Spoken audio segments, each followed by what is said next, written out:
In this video, we will be discussing the five-factor model of personality, also referred to as the Big Five. By the time we finish this short video, you should be able to discuss the five-factor model of personality and describe the characteristics of people who are high or low on each of the Big Five traits. The five-factor model of personality explains personality from a trait approach or a trait perspective. The five-factor model does not explain how personality is formed, and this is actually one of the criticisms of the trait approach, that it does not look at etiology or look at the ways or the things that influenced personality development. The trait approach simply describes personality using five trait dimensions. There is empirical support for the validity of this model that comes from cross-cultural research from more than 50 cultures. This research suggests that these five factors appear to be a universal aspect of human nature. In other words, you can describe the personality of just about anybody on Earth using these five trait dimensions, or the Big Five. So what are the Big Five? Well, you can remember them by using this acronym, OCEAN, which takes the first letter of each of the five traits. OCEAN. Openness to experience, conscientiousness, extroversion, agreeableness, and neuroticism. Let's examine each one. So, openness to experience. Persons who are high on this trait dimension tend to be imaginative, witty, original, creative, and non-conforming.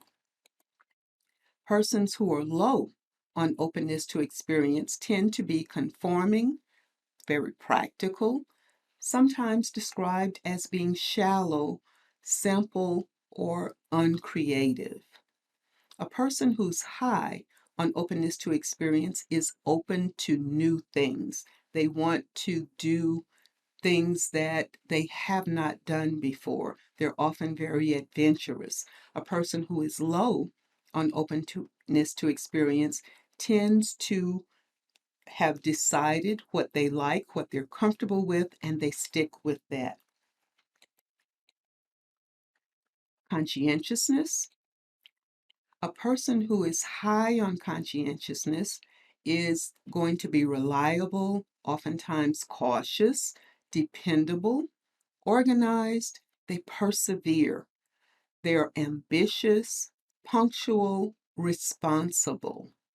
A person who is low on conscientiousness can be described as careless, unreliable, spontaneous, impulsive, disorderly, undependable. You may have an individual who's high on conscientiousness, who's about to study for an exam. Their friends come in and say, "We're going out to party, come go with us." A person high on conscientiousness will not go. They will say, "I have an exam tomorrow. I would love to go, but I'm going to stay and study."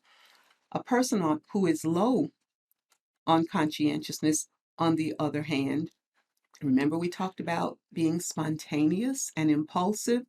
They are likely to say, "Yeah, partying sounds much better.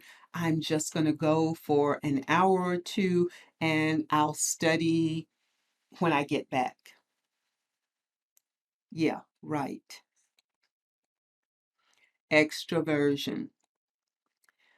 People who are high on extroversion are described as being energetic, enthusiastic, dominant, sociable, talkable, affectionate. You see, I have a picture of former President Barack Obama here, Politicians tend to be high on extroversion.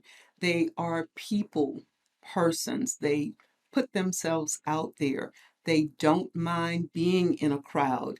They're able to talk and express themselves. They're often enthusiastic, have high energy. Persons who are low on extroversion, sometimes known as introversion, they tend to be shy, quiet, reserved, loners, submissive. They may have a few close friends, but they are not necessarily comfortable in a large group of people and they don't like being the center of attention. Persons who are high on agreeableness tend to be friendly, cooperative, helpful, good natured, trusting, and are described as warm by individuals with whom they interact. A person who is low on agreeableness frequently would be described as being rude, uncooperative, critical, quarrelsome, cold, and unkind. Needless to say, for most of these, you want to be on the high side. Neuroticism is the one big five characteristic that you want to be low on. Persons who are high on neuroticism are described as being emotionally unstable, nervous, high strung, temperamental, moody, worried, anxious. Persons who are low on neuroticism are emotionally stable, they're calm, they're secure, they're even tempered.